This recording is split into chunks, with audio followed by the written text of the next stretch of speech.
Assalamualaikum warahmatullahi wabarakatuh. Perkenalkan, nama saya Hamdan Julfa.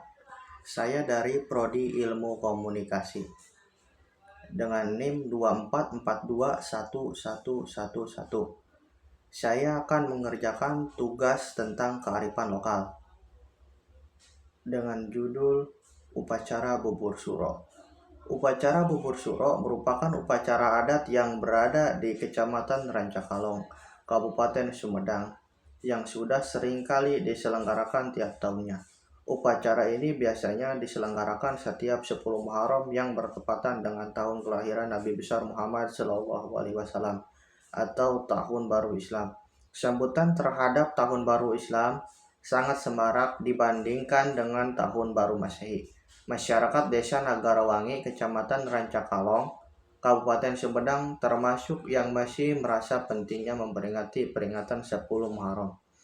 Upacara Bubur Suro yang biasa orang Sunda katakan merupakan suatu upacara yang dilaksanakan untuk memperingati Tahun Baru Islam serta mengenang beragam peristiwa yang pernah bersejarah lainnya, yang sama-sama pernah terjadi di tanggal 10 Muharram. Di antaranya peristiwa Nabi Nuh alaihissalam beserta sahabat-sahabatnya selama 40 hari yang terombang-ambing di lautan. Disebut juga Syuro karena dilaksanakan pada bulan Muharram atau Asyura.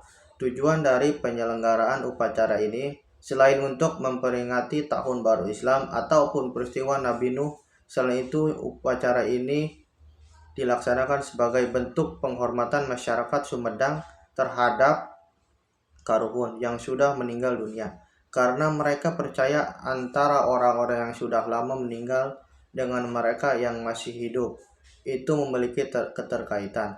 Jika dilihat dari sisi kebudayaan, upacara ini juga sebagai cara untuk memotivasi masyarakat untuk melestarikan tradisi nenek moyang. Secara keseluruhan, memang upacara Bubur Suro ini menjadi sebuah yang disampaikan orang tua yang menjadi salah satu cara untuk melestarikan tradisi leluhur, dan upacara ini sangat dijunjung tinggi masyarakat Sumedang, khususnya Kecamatan Rancakalong.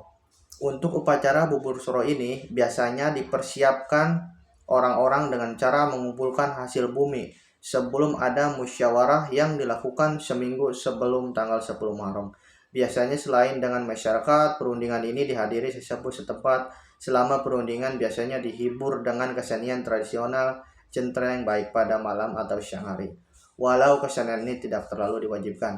Selanjutnya ada iring-iringan lain sebelum melakukan Bubur Suro atau bisa dibilang budaya lainnya sebelum pelaksanaannya.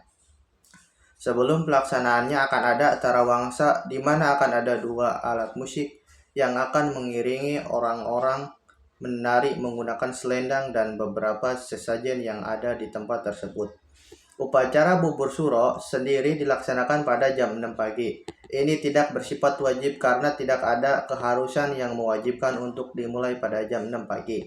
Ini hanya disesuaikan dengan persiapan yang mesti dipersiapkan dan waktu pembuatan Bubur Suro yang tidak sebentar. Belum lagi proses pembagian juga tidak sebentar. Maka untuk memudahkan biasanya upacara dilaksanakan pada pagi hari.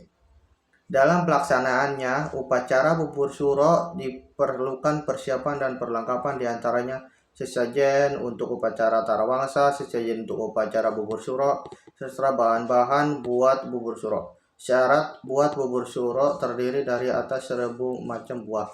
Namun dalam kenyataannya sulit untuk memenuhi jumlah tersebut, sehingga untuk melengkapi si tutup sulit untuk memenuhi jumlah tersebut. Sehingga untuk melengkapi si tutup dengan cawu sewu yang melambangkan jumlah 1000 bahan-bahan, ada buah, ubi-ubian, ada telur, sayur, lauk, pauk, dan bumbu, dan masih banyak lainnya. Oleh karena itu, kebudayaan ini lekat kaitannya dengan kebudayaan agraris. Selain banyaknya hasil bumi yang dikumpulkan untuk dijadikan bubur, upacara ini juga menjadi simbolis dari rasa syukur terhadap hasil alam. Mungkin cukup sekian dari saya, kurang lebihnya mohon maaf. Wabillahi taufiq wal hidayah. Wassalamualaikum warahmatullahi wabarakatuh.